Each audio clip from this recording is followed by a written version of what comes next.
Hi guys, and welcome back to my channel. For today's video, this is going to be my May wrap-ups. And I didn't read a lot of books. Wait, how many books did I read? I read 7 books. Okay. In my head, I feel like I only read 4, but I keep like a little mini update on my phone, so I guess I read 7. And I was really trying to finish up this book mostly because I was like at the very end. And I'm going to start with this book first, and this is If We Were Villains. Oh my god, I cannot talk. If We Were Villains.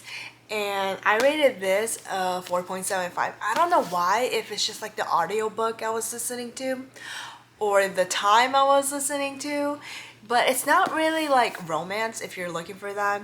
It's more of a storytelling, like he's telling you like what happened in the event like 10 years ago. So that was really good. I didn't think I was gonna like it as much as I did, but it was just like a really good just like story, like just something you want to read, and it was just so nice to like, not, there is like a little bit of like a romance going on, but like that's very like on the low scale of it. Basically, this follows Oliver, and Oliver gets out of jail, and this detective that was on this case comes by and says, are you ready to tell me kind of like what happened 10 years ago? Like, I'm not in the police force, I'm not doing anything. Like, are you ready to tell me? And he's like, okay, I will tell you. So they literally go through back to his college and go through this entire story of what happened that night, because the detective didn't believe Oliver the moment he like said like I did it, the detective did not believe Oliver like 10 years ago. So he's trying to figure out what happened. He's been trying to make Oliver like say something, and the story didn't line up. If you have not seen the video for this, I talked about it a lot more than I have right now, even though I've been talking about it for like 5 minutes on this freaking camera. But I really enjoyed it, and it is a 4.75 for me. So the next book I read was Corrupt, and I gave this a 4.5. This is enemies to lovers-ish, childhood, older brother trope. This book basically goes like past to present, and they've known each other for a while. They've even hung out when she was not young, but I think she was like 16, 17. They were like already in college. Something happens in between.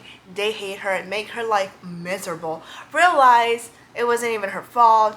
You go through that like miscommunication. But I feel like once you read it, some people like this book, some people hate this book, some people don't even like Devil's Night, like the series in general. But it was like a 4.5. I actually liked it. The spies threw me off just a little bit because I didn't expect a threesome in this. Okay, I'm just gonna tell you there is a threesome in this. Didn't expect that. I was like, oh my god. So Playing for Keeps, that's like the series name, but I'm gonna just put it right here. I read Consider Me, and that is the first book. You follow Carter and Olivia is a school teacher, and Carter is the captain of the hockey team. So this follows hockey. It's a sports romance, and I actually really enjoyed it. I gave it a 4.5. So you go through that, and Carter is like a major like playboy. Like he like mess around with girls and do all this thing, and then boom, he meets Olivia, and that is Kara's friend. And then Kara is dating Emmett, meets Olivia during like a birthday thing of Kara's. They fall in love. It's like this whole story between them two, and it was really good. If you just want like a really like cute kind of like instant lovey romance, that's really good. And then I took a pause, and then I read The Devil's Vice. Kind of remember what that was about. That was like a motorcycle kidnapping. He falls in love with this girl, so he kidnaps her, but he's like in a motorcycle gang. I rated that a 3 stars because it was just kind of like And then I read Play With Me, and that follows Garrett and Jeanette. And Jeanette is Carter's younger sister, and Garrett's the one who's on the hockey team, obviously. And you follow them too. And the spice level between the first one to the second one, I was like, okay. It was a lot of like force play, I guess is how you say it. But yeah, it kind of follows their journey on, trying to go around like the brother's back because he's like the hockey of the football team. He's very protective of his younger sister. So, and Garrett and Jeanette, it's funny because they live in the same building, and guess what? Something happens. So that one's like a really cute like story.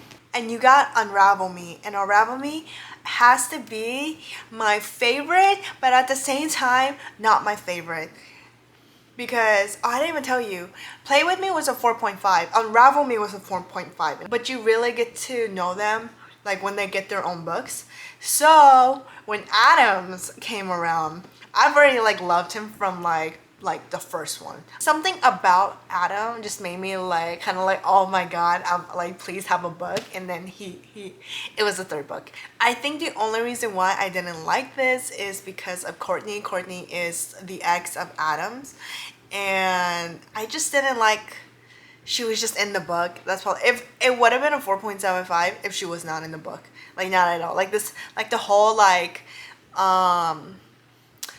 pregnancy thing that wasn't really like his kid. I didn't like it. But it follows Adam and Rosie, and Rosie has a son who is like 1.5, and it's just like so cute. Like the dynamic between like the three of them is just so cute.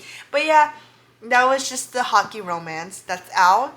And then the last book that I read was Powerless, and I've been wanting to read this for a while, and I finally picked it up and had a chance to read it finally. I rated this also 4.5. This is YA. Every other book was kind of like adult romance. Okay, I'm just gonna let you know. Besides this one's more like, I'm gonna tell you a story about my life. But this one is YA. There's no spice, there's no nothing, but there's so much like attention between Peyton and Kai. So that's who you basically follow. It's Peyton and Kai, okay? There's Kit, okay? Don't forget about Kit. Peyton has no powers. Kai is this like elite prince, enforcer, and it's kind of like Hunger Games meets Divergent meets like Powerless. And to me, I keep comparing this to Light Lark because it's very similar in the sense of she has no powers and she's in this like trivia game she has to go through without having no powers. But the difference is Peyton is, not a ruler. So that was like the only difference of it. But both books really good. Different, similar, but good. But I really enjoyed it. It's a 4.5 for me. Not a full 4.75. I'm not there yet. Maybe my opinion would like jump ship. Maybe, I don't know. I feel like I would have to wait until the other book comes out for me to kind of like give it like a full rating. But right now it's at a 4.5, which is honestly really good for a YA book, like a fantasy YA book. But yeah, I hope you guys enjoy this video. I will see you guys in my next one. Please like and subscribe for more, and yeah, I will just see you guys in my next one. Bye.